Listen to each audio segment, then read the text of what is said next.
এই গল্পটা রহস্যপুর নামের এক গ্রামের, যেখানে হঠাৎই ভয়ের পরিবেশ তৈরি হয়েছিল। সন্ধে হওয়া মাত্রই যে যার নিজের বাড়িতে ঢুকে পড়ত।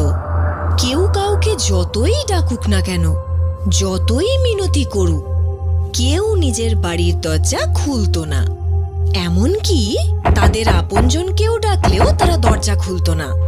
একদিন ওই গ্রামে শহর থেকে এক পরিবার ছুটি কাটাতে নিজেদের বাড়িতে এলো। তাদের এক সন্তান ছিল, নাম হলো গোলু।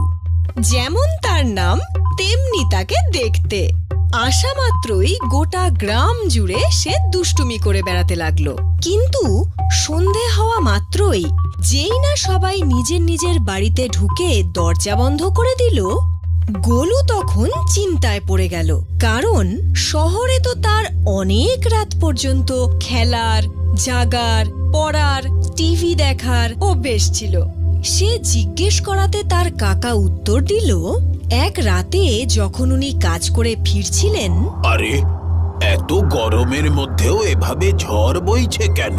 এটা কোনো ঝড় নয়, এটা আমাদের আসার সংকেত।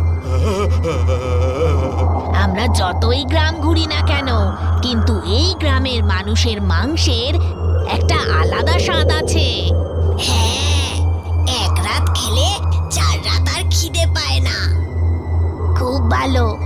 রোজ রোজ খেলেও এই লোকগুলো বাড়ির বাইরে বেরোনো বন্ধ করে দেবে। হ্যাঁ, ওরা তো জানেই না যে এখনো পর্যন্ত গ্রামের 12-13 জনকে আমরা খেয়ে ফেলেছি। আর কেউ জানতেও পারবে না, কারণ আজ পর্যন্ত আমাদের চোখ থেকে কোনো শিকার বেঁচে ফিরে যেতে পারেনি। চল, একেও সব সময়ের মতো আমি প্রথমে খাওয়া শুরু করি। দিদি, আজকে আমি আগে খাই? না, বড় দিদি আগে খাবে।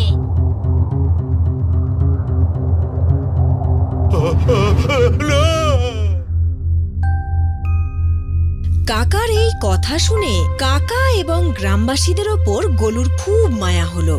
এভাবে কি করে চলতে পারে যে মানুষ রাতে বাইরেই বেরোবে না? তাহলে রাতে বাগানে আম পড়লে কে নিয়ে আসবে? মহুয়া কে আনতে যাবে?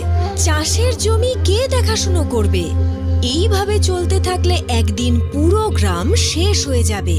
তার কথা শুনে কাকা এবং গ্রামবাসীরা বাধ্য হয়ে বলে যে সেটা তো ঠিকই, কিন্তু কি করা যায়?